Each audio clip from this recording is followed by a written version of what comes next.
మీరు జగన్మోహన్ రెడ్డి గారు చేసిన అరాచకాలు గాని, లేకపోతే ఏంటి చెడ్డ పనులు ఏం చేశారు సార్ మీకు తెలిసినంత వరకు? పొజిషన్ లీడర్స్ మీద వెండిక్టికి వెళ్ళటమే బ్యాడ్. కక్షపూరిత రాజకీయాలు. కక్షపూరిత రాజకీయాలు. రెండోది ఈ సంక్షేమ కార్యక్రమాలతో పాటు డెవలప్మెంట్ కార్యక్రమాలు కూడా ఉండాలి. ఏ డెవలప్మెంట్ కార్యక్రమం చేయలేదు. కొన్ని చేసినవి కూడా ఉన్నాయి కానీ అవి చెప్పుకోలేదు. పోర్టులు కొన్ని డెవలప్మెంట్ చేశాడు, సచివాలయాలు కొన్ని కన్స్ట్రక్ట్ చేశాడు, హాస్పిటల్స్ కొంచెం మోడర్నైజ్ చేశాడు. కొన్ని ఉన్నాయి, అసలు లేవని నేను అన్నాను. ఇప్పుడు అమరరాజా బ్యాటరీ ఉందనుకోండి, ఇది అమరావతి ఉంది. అమరావతి మూడు రాజధానులు అన్నారు. 3 రాజధానులు కాబట్టి 30 రాజధానులు కట్టు. ఆ 30లో కూడా అమరావతి అనేది ఒకటి ఉందిగా. అమరావతి అనేది ఒకటి ఉంది కదా, దానికి ఏం చేసావు? ఏమీ లేదు. అడవి పెంచారట, అడవి లాగా అయిపోయింది అమరావతి అంతా. అదే కక్షపూరితం అనేది అక్కడే వస్తుంది. అక్కడ ఇప్పుడు కృష్ణా, గుంటూరు, ఈస్ట్, వెస్ట్ ఈ 4 జిల్లాల్లో ఎప్పుడు కూడా రోజు రియాక్ట్ అవ్వరు. ఆఖరి 3 నెలలు రియాక్ట్ అయ్యేది. ఎప్పుడైనా ఎప్పుడు చూపించాలో అప్పుడు చూపిస్తారు అనమాట. ఇంత మెజారిటీ అంటే ఇంత ఘన విజయం వస్తుందని మీరు ఊహించారా సార్? మీరు ఏమన్నా అంటే మీరు కూటమి వస్తుందని తెలుసు అందరికి, కానీ ఇంత 164 అండి, ఆయనకేమో 11. ఎప్పుడు మా న్యూస్ వంశీ అడిగితే చెప్పాను, ఎప్పుడు 9 months బ్యాక్ 94 రిపీట్ అవుతాయా అని చెప్పాను. 94 ఎలక్షన్. అవును, అప్పుడు చాలా బంపర్ మెజారిటీ వచ్చిందండి. తెలుగుదేశం కూటమికి 268 వచ్చినాయి, కాంగ్రెస్కి 26 వచ్చినాయి. ప్రతిపక్ష హోదా పోయింది అప్పుడే. 294కి 26 కాంగ్రెస్కి వచ్చినాయి. చాలా బంపర్ మెజారిటీ వచ్చింది. ఇంకా అసలు ఈయన అంటే అరాచకాలు మీరు అన్నట్టు ఇంకేం గ్రహించారని. సో తల్లి చెల్లి కూడా కొద్దిగా ఇబ్బంది పడ్డారు, తల్లి చెల్లి కూడా ఇబ్బంది పడ్డారు, ఇంట్లో సపోర్ట్ లేదు. అది ఫ్యామిలీ అఫైర్స్ పాలిటిక్స్ తీసుకురావడం కరెక్ట్ కాదు. వాళ్ళు చేసిన తప్పు అది. జగన్ చేసింది, జగన్ అంటే వైఎస్ఆర్సీపీ.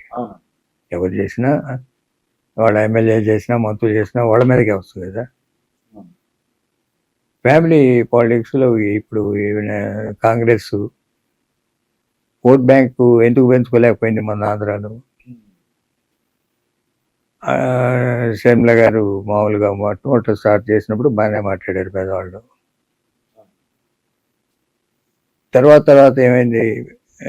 అన్యాయం చేశాడు అంటే ఫ్యామిలీ మ్యాటర్స్ తీసుకొచ్చేటప్పుడు పాలిటిక్స్ వెనక్కి పోతాయి. అవి ఎప్పుడు కూడా కరెక్ట్ కాదు.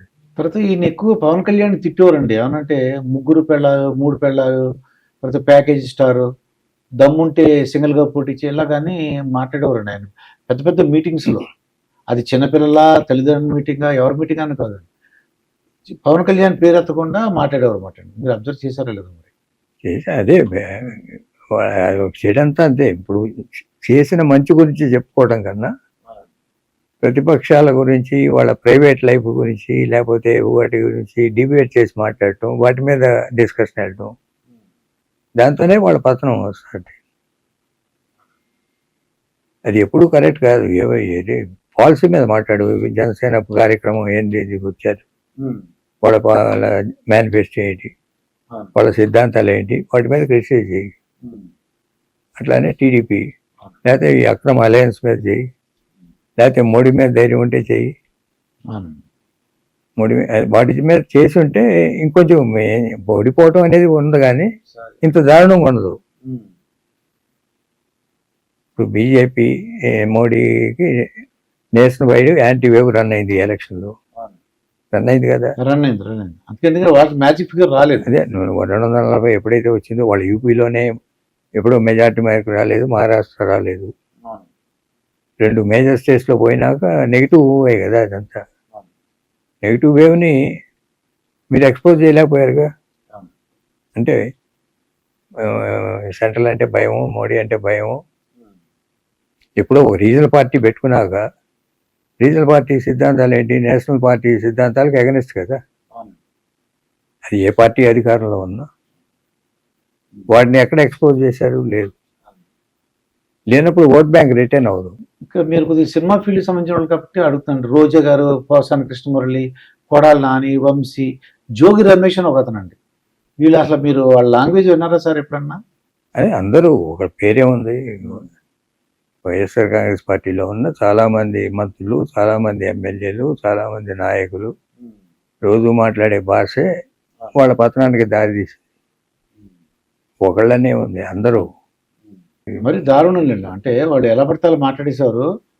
చంద్రబాబు నాయుడు ఒక గౌరవం కానీ, లోకేష్ అంటే ఒక ఇది కానీ, పవన్ కళ్యాణ్ కానీ వాళ్ళు ఇష్టం ఉండే ఏమంటే అలా మాట్లాడేశారు.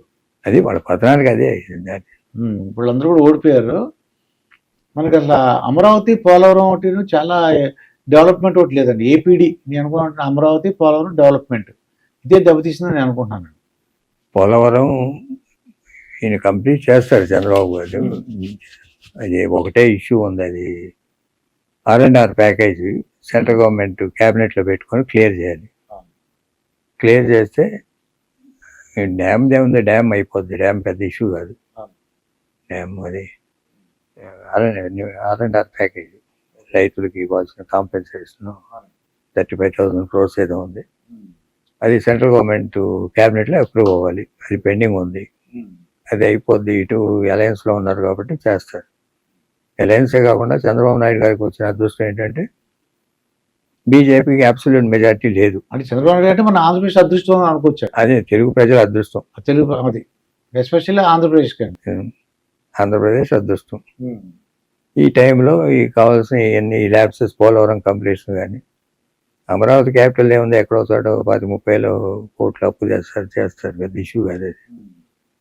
అక్కడ రైల్వే జోన్ కానీ, అవునండి, లేకపోతే వైజాగ్ స్టీల్ ప్లాంట్ ప్రైవేటీకరణ ఆపటం కానీ, లేకపోతే వెనకబడ్డ జిల్లాల డెవలప్మెంట్ కానీ, ఇవన్నీ వన్స్ ఒక్కొక్కటి అవుతుంది. రోడ్ కనెక్టివిటీ ఇంప్రూవ్ అవుద్ది. రైల్వే అది ఆల్రెడీ మొన్న అప్రూవల్ ఇచ్చేశారు. ఇది నంబూరు నుంచి ఇరువాలి. మీకు ఐడియా ఉందో లేదో?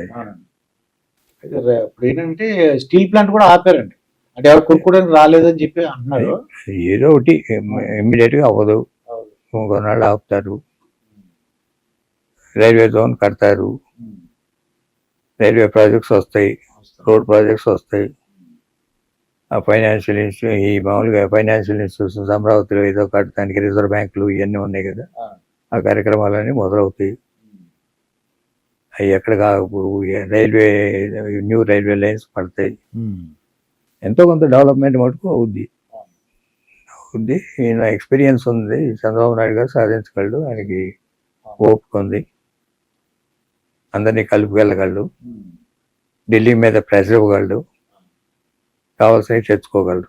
అలా చంద్రబాబు నాయుడుకి ఆరోగ్య రహస్యం ఏంటి సార్? అంటే అంత మండుటెండలో అన్ని మీటింగ్లు, మధ్యాహ్నం లేదు, సాయంకాలం లేదు, రాత్రి అలా మాట్లాడుతూ ఉండేవారండి అంత ఎండలో కూడా. అంటే ప్రిన్సిపల్ లైఫ్ అన్ని ఫుడ్ కానీ, లేదా యోగా కానీ, మెడిసిన్స్ కానీ రెగ్యులర్గా మెయిన్ ప్రిన్సిపల్ లైఫ్.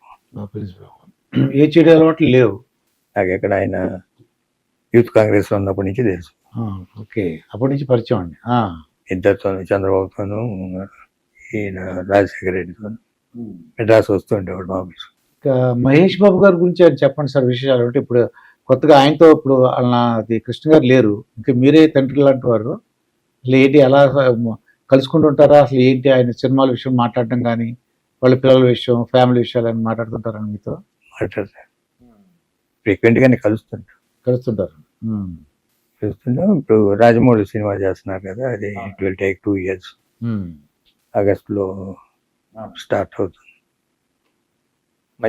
మంచి పిక్చర్ అవుతుంది. మంచి పిక్చర్ అవుతుంది. ఎందుకంటే రాజమౌళి గారి డైరెక్షన్ కాబట్టి కథ కూడా మంచి కథ అయి ఉంటుంది. ఏమైనా సలహాలు అడుగుతుంటారు సార్ మహేష్ బాబు గారు? ఇలా చేద్దాం అనుకుంటున్నాను, ఇలా చేద్దాం అనుకుంటున్నాను, ఇలా బిజినెస్ చేద్దాం. సలహాలన్నీ ఉండవు కానీ జనరల్గా డిస్కషన్ ఉంటుంది. డిస్కషన్ ఉంటుంది. అన్నీ బాగానే చేస్తారు. ఆ పిల్లలు కూడా పరిచయం అండి మీకు? ఆ పిల్లలతో వస్తుంటారు, ఎప్పుడు ఇంటికి వస్తుంటారు. వస్తుంటారు. నేను వెళ్తాను ఎప్పుడైనా.